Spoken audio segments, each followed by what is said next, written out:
செய்திகள் தொடர்கின்றன. நடைபெறவுள்ள உள்ளாட்சி தேர்தலில் தேமுதிக தனித்து போட்டியிடுவதாக கழக நிறுவன தலைவர் கேப்டன் விஜயகாந்த் அறிவித்துள்ளதை கழக தொண்டர்கள் அனைவரும் உற்சாகத்துடன் வரவேற்று பட்டாசுகள் வெடித்து கொண்டாடினர். தமிழகத்தில் உள்ளாட்சி தேர்தல் அடுத்த மாதம் 17 மற்றும் 19 ஆகிய தேதிகளில் நடைபெற உள்ளது.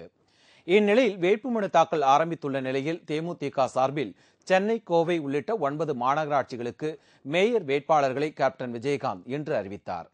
மேலும் உள்ளாட்சி தேர்தலில் தனித்து போட்டியிடுவதாக கேப்டன் அறிவித்துள்ளதை வரவேற்றுள்ள தேமுதிக தொண்டர்கள் உற்சாகம் அடைந்துள்ளனர். இதனை வெளிப்படுத்தும் விதமாக திருவாரூர் பேருந்து நிலையம் அருகில் தேமுதிக தொண்டர்கள் பட்டாசு வெடித்து கொண்டாடினர்.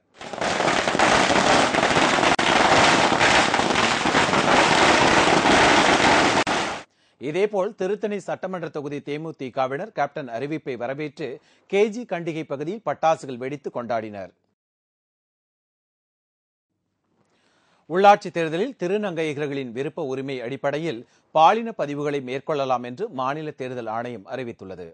திருநங்கையர்களை ஆண்கள் பட்டியலில் சேர்ப்பதா, பெண்கள் பட்டியலில் சேர்ப்பதா என்ற சர்ச்சை பல ஆண்டு காலமாக எழுந்து வந்துள்ளது. இதே பிரச்சனை தேர்தல் ஆணையத்திற்கும் ஏற்பட்டுள்ளது.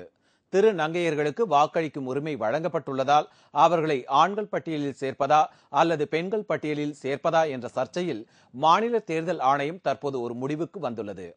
அதில் திருநங்கையர்கள் தங்கள் விருப்ப உரிமை அடிப்படையில் ஆண்கள் பட்டியலிலோ அல்லது பெண் பட்டியலில் பதிவு செய்து கொள்ளலாம் என்றும் அதன்படி அவர்களுக்கு வாக்குரிமை அளிக்கப்படும் என்றும் அறிவித்துள்ளது. மேலும் ஆதி திராவிடர் அல்லது பழங்குடியினர் பெண்களுக்கு வேட்பாளர் பதவியிடம் ஒதுக்கீடு செய்யப்பட்டு இருந்தால் அவர் அந்த குறிப்பிட்ட பிரிவினரை சார்ந்தவராக இருக்க வேண்டும் என்றும் தேர்தல் அலுவலர்களுக்கு மாநில தேர்தல் ஆணையம் அறிவுரை வழங்கியுள்ளது.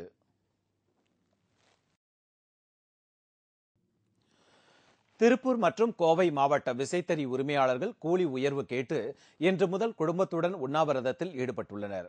திருப்பூர் மற்றும் கோவை மாவட்டங்களில் கூலிக்கு நெசவு செய்யும் விசைத்தறி உரிமையாளர்கள் 100% கூலி உயர்வு கோரி கடந்த 30ஆம் தேதி முதல் வேலை நிறுத்தத்தில் ஈடுபட்டு வருகின்றனர். இது தொடர்பாக ஜவுளி உற்பத்தியாளர்களுக்கும் விசைத்தறியாளர்களுக்கும் இடையே 8 முறை பேச்சுவார்த்தை நடைபெற்றது. இதில் ஜவுளி உற்பத்தியாளர்கள் விசைத்தறியாளர்களுக்கு கூலி உயர்வாக 25% மட்டுமே அளிக்க ஒப்புக்கொண்டனர். இதனால் விசைத்தறி உரிமையாளர்கள் நியாயமான கூலி உயர்வு கிடைக்கும் வரை இன்று முதல் குடும்பத்துடன் உண்ணாவிரத போராட்டத்தில் ஈடுபட்டனர். இந்த போராட்டம் பல்லடம், சோமனூர், தெக்கலூர், அவினாசி, நால்ரோடு ஆகிய 5 இடங்களில் நடைபெற்றது. இந்த போராட்டத்தில் ஏராளமான தேமுதிகவினர் கலந்து கொண்டு தங்களது ஆதரவை தெரிவித்தனர். விசைத்தறி உரிமையாளர்கள் போராட்டம் காரணமாக கடந்த 24 நாட்களில் 1200 கோடி ரூபாய்க்கு துணி உற்பத்தி இழப்பு ஏற்பட்டுள்ளது குறிப்பிடத்தக்கது.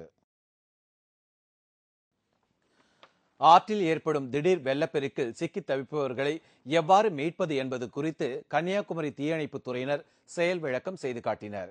கன்னியாகுமரி மாவட்டம் குழித்துறை தாமிரபரணி ஆற்றில் வெள்ளப்பெருக்கு ஏற்படும் போது உயிரிழப்புகள் ஏற்படுவது உண்டு. எனவே இயற்கை சீற்றம் காரணமாக ஆற்றில் ஏற்படும் வெள்ளப்பெருக்கில் சிக்கி தவிப்பவர்களை எவ்வாறு மீட்பது என்பது குறித்து பொதுமக்களுக்கு விழிப்புணர்வு ஏற்படுத்துவதற்காக தீயணைப்பு துறையினர் செயல் விளக்கம் அளித்தனர். குழித்துறை, குளச்சல், கொல்லங்கோடு ஆகிய பகுதிகளைச் சேர்ந்த தீயணைப்பு நிலைய அதிகாரிகள் மற்றும் வீரர்கள் இந்த மீட்பு பணி பற்றிய செயல் விளக்க ஒத்திகையில் கலந்து கொண்டனர். ஒத்திகையின் போது தீயணைப்பு துறையினர் ரப்பர் படகு, தேங்காய் படகு, பாட்டில் மிதவை ஆகியவற்றை பயன்படுத்தி பாதிக்கப்பட்டவர்களை மீட்பது போல் செய்து காண்பித்தது அனைவருக்கும் பயன் தரும் வகையில் அமைந்திருந்தது.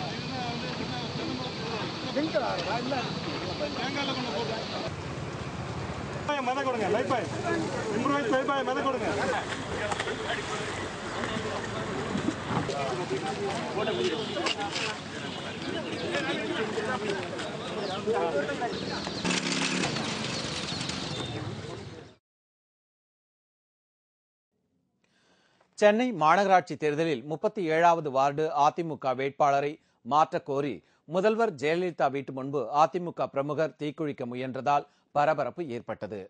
அதிமுக அறிவித்துள்ள வேட்பாளர் பட்டியலில் சென்னை 37வது வார்டுக்கு அறிவிக்கப்பட்ட வேட்பாளர் பெரம்பூர் தொகுதிக்கு சம்பந்தம் இல்லாத நபர், எனவே அவரை மாற்ற வேண்டும் என்று ஜெயலலிதாவின் வீட்டு அருகே அதிமுகவினர் ஆர்ப்பாட்டத்தில் ஈடுபட்டனர்.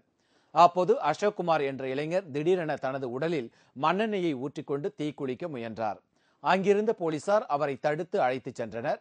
இதேபோல 138வது வார்டில் அதிமுக வேட்பாளராக போட்டியிடும் விதுபாலன் அப்பகுதிக்கு அறிமுகம் இல்லாதவர் என கூறி சென்னை எம்ஜிஆர் நகர் காவல் நிலையத்திற்கு முன்பு சாகும் வரை உண்ணாவிரத போராட்டத்தில் அதிமுகவினர் ஈடுபட்டனர்.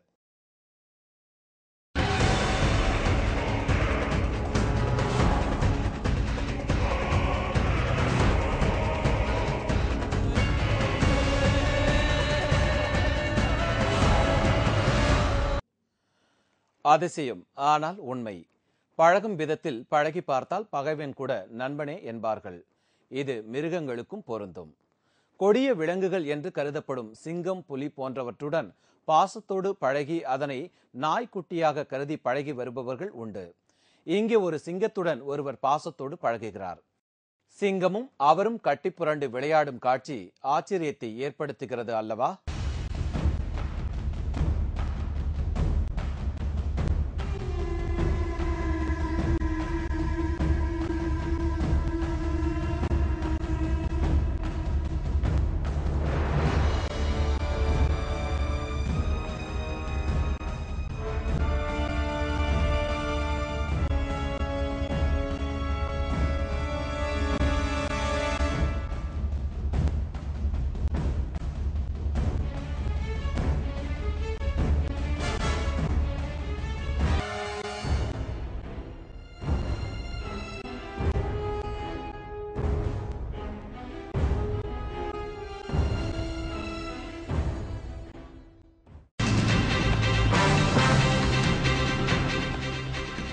சர்வதேச பாப் இசை பாடகர் லேடி காகா இந்தியாவில் முதன்முறையாக இசை நடன நிகழ்ச்சி நடத்துகிறார்.